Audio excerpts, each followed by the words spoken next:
வாக்குமூலம் எழுதும் பொழுது அவர் எனக்கு தெரியவே தெரியாதுங்கிறத நான் எழுதலை.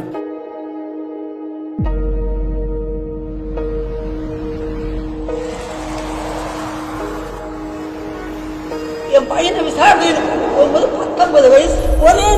ஒரே நாள் யாரால திருப்பி தர முடியுமா என் பையன் வாழ்க்கைய? ஆனா கோர்ட்டு சொல்லுது அவனை விடுதலை செய்யணும். இன்னைக்கு கூட முடியாதுன்னு எதிர்க்கிறாங்கன்னா இந்த வித்தையை நான் என்ன சொல்றது? தாய்மனம் ஏங்குது, விடுதலை வேண்டுது, தாமதம் சரிதானா ஆளுநரே? தாய்மனம் ஏங்குது, விடுதலை வேண்டுது, தாமதம் சரிதானா ஆளுநரே? காய்ந்ததான் நெஞ்சம், கருணையும் ஒழிந்தத மௌனம் முறைதானா ஆளுநரே? தாய்மனம் ஏங்குது, விடுதலை வேண்டுது, தாமதம் சரிதானா ஆளுநரே? காய்ந்ததான் நெஞ்சம், கருணையும் ஒழிந்தத மௌனம் முறைதானா ஆளுநரே? 29 வருட போராட்டம் நடக்குது இங்க. நீதி மறுப்பது நியாயம் இல்லைங்க. சிறையில் இருப்பதோ நிரபராதிங்க. சட்டத்தோட சண்டை போட்டு எங்க தாயும் நடக்கிறார். நீதி கேட்டு பழி வாங்கும் அரசியலை தூக்கி போட்டு அட விடுதலை பண்ணி கையெழுத்து போட்டு தர முடியாது என்று சொல்ல நாங்க கேட்டது ஒன்றும் பிச்சை அல்ல. இது சட்ட ரீதியான போராட்டம். எங்கள் உரிமை கிடைக்கும் வரை நீடிக்கும். இந்த சிறையில் இருப்பதன் ஒற்றை காரணம் வாக்கு மூலம் அது ஒன்றுதான். அதை பதிவு செய்த அதிகாரி சொன்னார் எழுத்தேன் தவறு என்றுதான். தீர்ப்பு கொடுத்த நீதிபதி அது தப்புன்னு சொல்லி கலங்குகிறார். மாநில அரசின் முடிவை ஏனோ ஆளுநர் தட்டி கழிக்கிறார். நீதியரசர் கிருஷ்ணய்யர் இந்த சட்ட விளக்கம் தெரியுமா? இவங்க விடுதலைக்கு 100 வயசு சாகும் போதும் தந்த குரலை உலகம் அறியுமா? இளமை போனது, முதுமையானது, சிறையில் வாழ்க்கை எது நரகமானது. இறந்த காலம் அது திரும்பி வருமா என நிரபராதி மன எண்ணி தவிக்குது. போதும் தாமதம், போதும் தாமதம், இன்னும் எத்தனை நாள் இந்த தாமதம்? நீதிக்கான போராட்டத்தில் எப்ப மீளுமோ எங்க நீதியும்?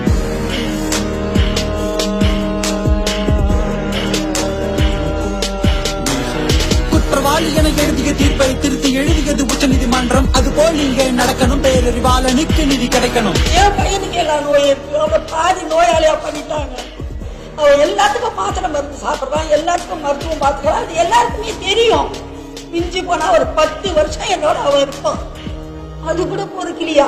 கவர்னர் அவர்களே, தாயின் அழுகுற சத்தம் கேக்குதா? நிரபராதிய தண்டிக்க சொல்லி உங்க அரசியல் திட்டம் சொல்லுதா? இப்படி தாண்டார் காந்திய கொண்டே பெருமையா சொல்லி காட்டுறான். செஞ்சு தத்தும் கூட விடுதலையாகி சுதந்திரமாக சுத்துறான். பெல்ட் பாமையார் செஞ்சான்னு என் கமிஷன் கேட்டுமே நடக்கல. அரசியலாக்கி விடுதலையை தடுக்க ஜனாதிபதியும் விட்டு வைக்கல. கண்ணில் தெரியாத அதிகாரம் ஒண்ணு கைவிலங்கினை இருக்குது. இவர்கள் விடுதலையை அடைய கூடாதுன்னு ரொம்ப ஆர்வமா எதிர்க்குது. அரசியல் கட்சி எல்லாமே விடுதலைக்கு துணை நிக்குது. ஆனால் கண்ணில் தெரியாத அதிகாரம் ஒண்ணு முட்டு கட்டையா இருக்குது.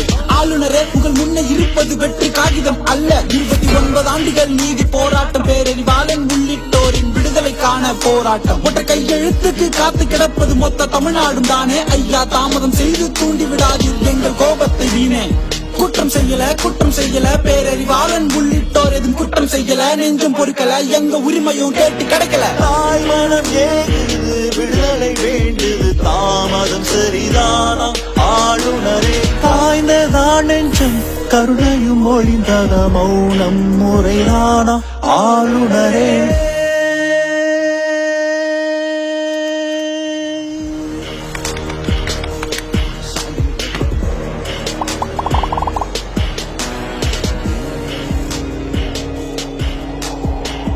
அந்த சட்டப்படி தான் அவனுக்கு விடுதலை கிடைக்கணும் தான் நாங்கள் சட்டத்தை தான் முன்னிறுத்தி பேசியிருக்கிறோம்.